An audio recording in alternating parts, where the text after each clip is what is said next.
What's up guys, and welcome back to the channel for another EVE Online video.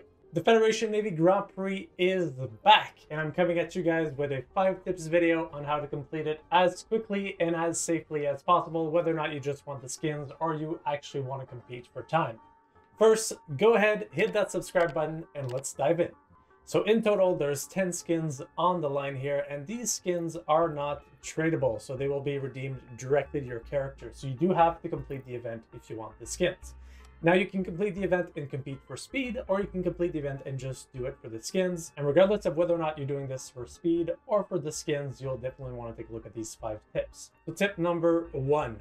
Using the right fit. There's a lot of different fits you could use. My advice is to use an interceptor such as this one. So this is the Ares for the Galante, but you also have the Crow for the Caldari, the Malediction for the Amara, and the Stilto for the Min Matar as well. So those are all available. Those are all interceptors that will be immune to warp bubbles as well, since there is a high possibility of having those in low sec on the gates that you'll be going through. I opted to fit this one with high warp speed rigs, 3 inertial stabilizers to get a sub 2-second align speed, a lot of tank in the mids, so we actually have a medium shield extender here and a small shield extender, a cloaking device in the highs in case you need to stop or for whatever reason, and then also a core probe launcher, since some of the waypoints that you'll have to warp to, you might actually have to scan down first, unless someone is nice enough in chat to let you know where it is.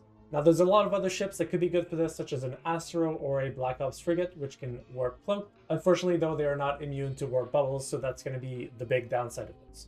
Tip number 2. This event has brought out a lot of smart bombing battleships. So they're going to be on a lot of gates. You're going to see these cemeteries of wrecks of frigates and shuttles and everything else. I also got caught by them, so do as I say, not as I do. You want to do your best to avoid those. The best way to find out if there are smart bombing battleship in system is to look at the chat first. If there's those little red skulls blinking, then you know that there's people in system that are causing damage to other players, so it's highly probable that it's some smart bombing battleships. The best way to avoid them is simply to warp to a Celestial first so that you come in at a different angle. Also, when you're running a fit like the one that I'm running right now, you got to make sure that you turn on your shield hardener. Tip number 3. The beacons that you have to warp to are likely going to be camped. Okay, so as you can see here, this is what happened to me. So I warped to within 0. And even though I had a sub 2-second align time, you had a couple of ships on site that were able to insta-lock, that were getting boosted and everything else.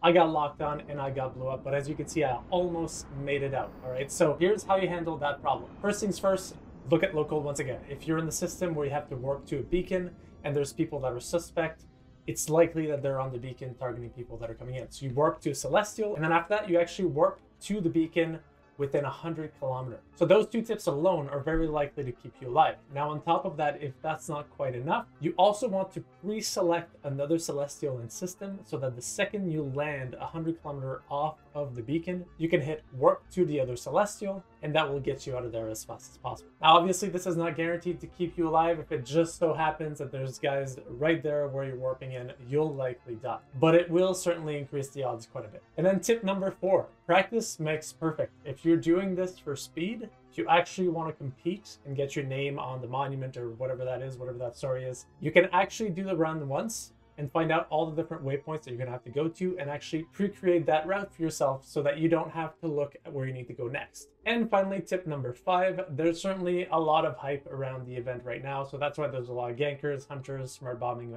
battleships. But just like everything else, the hype will go down over time, so if you wait a little bit later towards the end of the event to try to make your runs, that might help you out, that might keep you alive a little bit longer. And additionally, you're a lot less likely to die if you show up on the server at a time that's not peak hours. And that completes my 5 tips for you guys. If there is something missing, if there's something else that I didn't think about, go ahead, put it in the comment, and I'll actually pin it at the top. Other than that, guys, fly safe out there, be safe, be quick, and may the best pilot win. Peace out.